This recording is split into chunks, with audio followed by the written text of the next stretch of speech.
សាច់រឿងនេះគឺអែមទៅដល់អ្នកទាំងអស់គ្នា yes ដែលចែកម្លែកដល់បងអូនស្រីអ្នករបាំតែម្ដងមកស្ដាប់ជាមួយនឹងការទៅរួមរបាំនៅក្នុងវត្តមួយ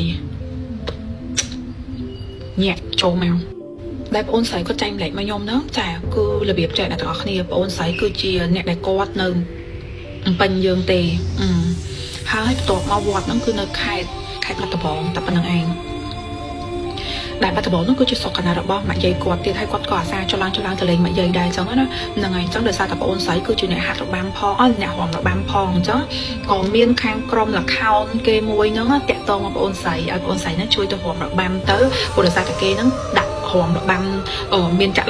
លខោននៅវត្តមួយហ្នឹងអញ្ចឹងទៅហ្នឹងហើយបន្តមកសាច់រឿងយើងទៀតដែលថ្ងៃមួយហ្នឹងនៅពេលដែលបងអូនស្រីទៅដល់កន្លែងដែលគេរបៀបទៅដល់ទីតាំងវត្តមួយកន្លែងហ្នឹងគាត់មានអារម្មណ៍ថាវត្តហ្នឹងឡើងនៅកណ្ដាលព្រៃហ្មងអ្នកនរគ្នាគឺក៏អត់សូវមានអារម្មណ៍ស្រួលទេព្រោះថាទៅដល់ហ្នឹងគឺវាយូរពេកហើយពួកគេបានបោះតង់របៀបថាតង់ឲ្យអ្នកលបាំអ្នកអកោអ្នកអីចឹងណាហើយនៅយប់ថ្ងៃទី1ហ្នឹងគឺខ្ញុំចូលសាច់រឿងហ្មងណាបងអូនស្រីគឺគាត់បានហមលបាំដែលបើកឆាកដំបូងគឺលបាំជូនពរលបាំអីចឹងហ្នឹងហើយនៅពេលដែលគាត់ធ្វើការងារគាត់ចប់អញ្ចឹងតវគ្គដល់គេអ្នកលខោនម្ដងហើយតម្រាំតាចប់លខោនលបាំហ្នឹងគឺតាយកไปអ្នកទាំងអស់គ្នាព្រោះលខោនគឺគេលេងចិត្តភ្លឺម៉ោង2ម៉ោង3អីចឹងហ្នឹងហើយអញ្ចឹងនៅពេលដែលបងអូនស្រីចាប់របាំរបស់គាត់ហ្នឹងគឺគាត់ត្រូវការមួយទឹកមួយអីហើយបងហើយអ្នករំផ្សេងគឺគេមួយទឹកឲ្យធ្វើការផ្សេងគឺគេមួយទឹកមួយអីចូលគេអស់ហើយមានតែគាត់ទេពេលហ្នឹងគឺគាត់ឈឺពោះហើយកតាយកទៀតគាត់ក៏មួយទឹកមួយអីចូលគេតែប៉ុន្តែពេលហ្នឹងវិច័យដល់ហ្នឹងគាត់ឈឺពោះហើយគាត់ក៏បានធ្វើដំណើរទៅបន្ទប់ទឹកម្នាក់ឯងអ្នកទាំងអស់គ្នាសាកសម័យមើលបើកទ្វារចេញពីក្នុងតង់មកហើយទៅរបៀបគេរបៀបថាដាច់នៅចិត្តគេវត្តអញ្ចឹងណានៅក្នុងវត្តហ្នឹងចឹងទីធ្លាវត្តចឹងទៅប៉ុន្តែគាត់ថាតាមផ្លូវគឺមានព្រៃតម្រាំទៅដល់បន្ទប់ទឹកនៅក្នុងវត្តអ្នកទាំងអស់គ្នាគេមិនមានបន្ទប់ទឹក VIP មកតាមខ្លួនណាសម័យមើលគេដើរទៅបន្ទប់ទឹកក្នុងវត្តហ្នឹងអាដាច់ស្យាលហើយមានសុទ្ធដើមឈើឡងស្ដុបដើមឈើធំមានដើម7ដើមអីចឹងនៅក្នុងវត្តសាក់សម័យសិនបងស្រីដើរទៅពាក់កណ្ដាលផ្លូវហ្នឹងណាដឹងថាបងស្រីជួបជាមួយនឹងអីអត់ខ្ញុំដាក់ហូបឲ្យមើលវិញពីស្វល់អូយបិទអូយហើយងយចង់ហ្មងអូយអញបិទសិនអញបិទអូយមិនបញ្ញាក់តអ្នកស្ដាប់ឯងអញក៏ភ័យដែរណាពីស្វល់អើយហូបអីអាក្រក់ម៉េះណែយកចេញពី AI យកចេញពីសំដីបងអូនស្រីហ្មងណាអ្នកទាំងអស់គ្នាថាគាត់ដើរសាក់សម័យតាមខ្ញុំមិនហ្នឹងអូខ្ញុំហរចៃប៉ុន្តែខ្ញុំឃើញរូបអ្នកស្រីឡើងមកចិត្តក្រោយខ្នងពេលឡើងពីស្វល់បណ្ដោយអើយអញខ្លាចបាត់នឹងនិយាយក្តារថ្ងៃត្រង់ហ្នឹងណាអាណាថានិយាយរឿងចឹងអត់ខ្លាចមិនអញខ្លាចទេខ្លាំងទៀតណាតោះចូលសាច់រឿងយើងទៀតនៅពេលហ្នឹងបងអូនស្រីគឺគាត់ឃើញជាមួយនឹងខ្មោចមនុស្សស្រីដែលស្លៀករ៉ូបសហើយភ្នែកមួយចំហៀងគឺអត់មានទេហើយនឹងមួយចំហៀងទឹកគឺលៀនអាមចំហៀងអត់មានហ្នឹងសុទ្ធតែកៅចោះហ្មងហើយខូចឡើងពេញភ្នែកហ្មងហើយចំហៀងទឹកលៀនទេអាមិញរូបភាពមិញហ្នឹងមកផ្លឹបហ្នឹងឲ្យអ្នកនរគ្នាមើលហ្នឹងចង់មើលតែខ្ញុំដាក់មើលទៀតហើយដឹងអ្នកនរគ្នាដឹងថាមិនអត់ចាំណងហើយបងអូនស្រីស្មាតោគ្នាបែរខ្លួនទៅមកវិញឲ្យចង់ហូតហ្នឹងបន្តវាគៀងគាត់តិចនំដាក់ខោស្រែកហៅគឺជួយផងអារបៀបស្រែកហៅគេគៀងឲ្យស្រែកហៅគេអត់មានអ្នកគេលឺទេអត់មានអ្នកណាគេលឺទេស្ងាត់ជ្រាបហ្មងគូមានតែសំឡេងដើរស្លឹកឈើប្រប់ហ្នឹងឯងអូយសាក់សម័យដល់ទាំងអស់គ្នាបើសិនជាចង់មែនមកទៅហើយគាត់ពេលហ្នឹងគឺខួរក្បាលគាត់គឺនឹកឃើញតែមួយគឺរត់ទៅហោគាត់លោកហ្មងរត់ទៅហោលោកនៅក្នុងវត្តគាត់បានទៅហោគាត់លោកចូលទៅក្នុងវត្តទៅរបៀបទៅហោគាត់ទៅហ្នឹងហើយព្រះអង្គគឺភ្ញាក់ប្រសង់ពេលហ្នឹងប្រសង់ក៏សួរនាំទៅគ្នាញ័រទៅថត់ឡើងស្លេកកៀងអស់ហើយប្រសង់ក៏ចាប់ស្រោចទឹកទំយប់នឹងឲ្យហ្មងរបៀបចឹងណា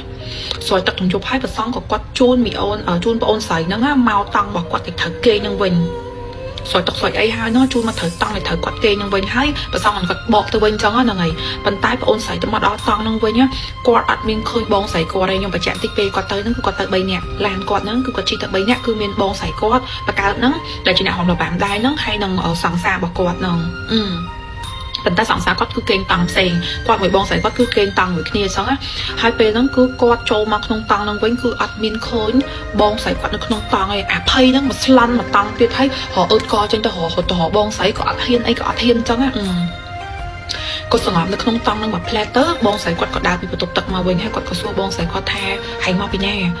បងស្រីគាត់ថាមកពីបន្ទប់ទឹកជំរាបមិនឃើញអីទេហ៎បងស្រីគាត់ថាមិនឃើញអីអត់អីហ៎ហើយគាត់ក៏អត់និយាយអីទាំងអស់គាត់អត់ហ៊ាននិយាយទេរបៀបថាសង្ងំគេងបានមកយកនឹងចឹងទៅយុទ្ធធំហើយការស្រោចទឹករបស់ព្រះសង្ឃហងក៏ទុកឲ្យគាត់បានមកយកនឹងចឹងទៅ and then យកដល់យកថ្ងៃទី2ខ្ញុំកាត់ចូលដល់យកថ្ងៃទី2ហ្មងណាបងអូនស្រីគឺមានជាការហមរបាំងហមអីយើងទៅដូចទាំងអស់គេថាជួលគឺ3យប់ទាំងអស់គ្នាគឺមានការចាក់ហ្នឹងនៅក្នុងវត្តហ្នឹងគឺមានអស់3យប់ហ៎យប់ថ្ងៃទី2គឺមានជាការហមរបាំងហមអីចឹងដដែលទៀតទៅពួកគាត់ហមចប់ចឹងទៅយប់ហ្នឹងគឺគាត់លែងហ៊ានទៅមួយទឹកម្នាក់ឯងហើយគឺគាត់ទៅ3នាក់បងស្រីគាត់ហើយនឹងសង្សារគាត់ជូនទៅម្ដងនៅពេលហ្នឹង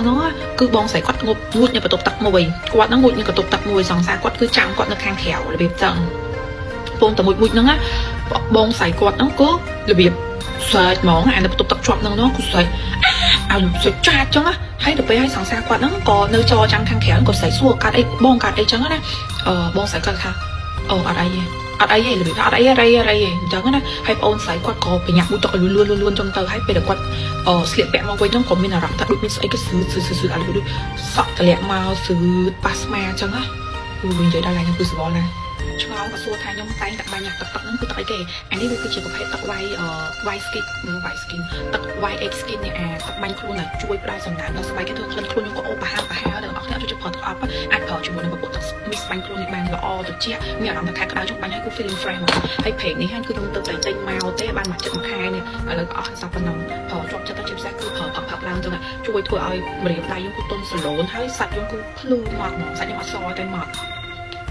អូខេចូលសាច់រឿងយើងវិញអត់ទាន់អស់ហើយអ្នកទាំងអស់គ្នាពេលហ្នឹងគឺបងអូនស្រីបានដើរមកចាប់ដើមស្ទូបពាក់កៅអៅលួនចេញក្នុងបន្ទប់ទឹកហ្នឹងមកណាគេចេញមកដើរមកយើងដើរកាត់ជាមួយហ្នឹងដើមឈើដល់ស្ងាត់ហ្នឹងទៀតហើយទីតាំងកណ្ដាលខ្ញុំទៅសើបងអូនស្រីទ្រាំធ្វើការដល់យប់ថ្ងៃទី2ហ្នឹងបានទៀតពេលដែលគាត់ដើរមកតាមផ្លូវហ្នឹងមកវិញចឹងអ្នកទាំងអស់គ្នាដឹងថាបងអូនស្រីជួបជាមួយនឹងអីអត់មីព្រាយមួយហ្នឹងទៀតដែលអង្គុយនៅលើដើមអំពិលហ្នឹងហ្មងហើយគឺឲ្យឃើញទាំងសង្សារគាត់ក៏ឲ្យឃើញដែរគឺបានគាត់ឃើញទាំងពីរនាក់ហ្នឹងហ្មង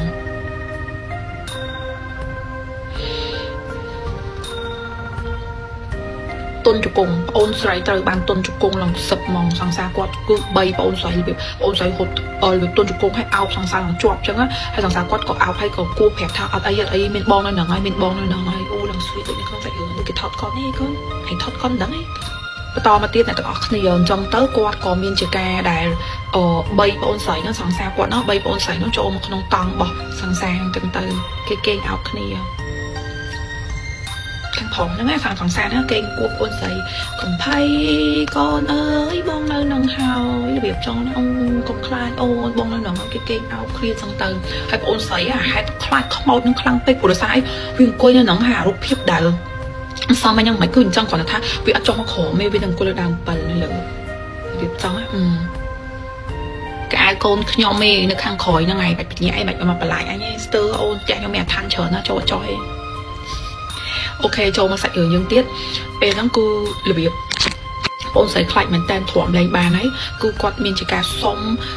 បងដែលគាត់បានទេហៅគាត់នឹងទៅធ្វើការនៅនឹងហ្នឹងណាសុំប្រាប់គេថាខ្ញុំសុំឈប់ធ្វើការឲ្យបងខ្ញុំសុំអត់នៅដល់ថ្ងៃស្អែកទេគឺខ្ញុំធ្វើតែត្រឹមប៉ុណ្្នឹងថ្ងៃឯងគឺខ្ញុំខ្លាចខ្លាំងមែនតែខ្ញុំទ្រាំលែងបានហើយសង្សារគាត់ក៏សម្រេចចិត្តជាមួយនឹងបងស្រីគាត់ហ្នឹងគឺចេញមកភ្នំពេញវិញទាំងយប់តែម្ដងហើចេញក្នុងតង់ហ្នឹងមកហើកៅមកពេញវិញទាំងយប់អត់នៅនឹងទៀតបានទេចាមានជាការដាក់មេប្រូចអ្នកអើយល្មមមកដាក់មេប្រូចអីហើយមកជួបជាមួយនឹងបងស្រីគាត់នឹងថាពេលហ្នឹងណាបងស្រីគាត់ឃើញអីអាពេលស្រែកវាក់នៅក្នុងកន្ទប់ទឹកហ្នឹងណាគឺគាត់ហ្នឹងដងទឹកផ្ទៃហ្នឹងរៀបមួយទឹកហ្នឹងគឺដងមកគឺឃើញសុទ្ធតែឈាមនៅក្នុងផ្ទៃហ្នឹងហ្មងប៉ុន្តែដល់ពេលគាត់ស្រែកចាច់ហើយគាត់វាបាត់វិញគាត់ញីភ្នែកទៅបាត់វិញណាចឹងសាច់រឿងមួយហ្នឹងគឺចាប់ត្រឹមប៉ុណ្្នឹងហើយអ្នកទាំងអស់គ្នាអរគុណច្រើន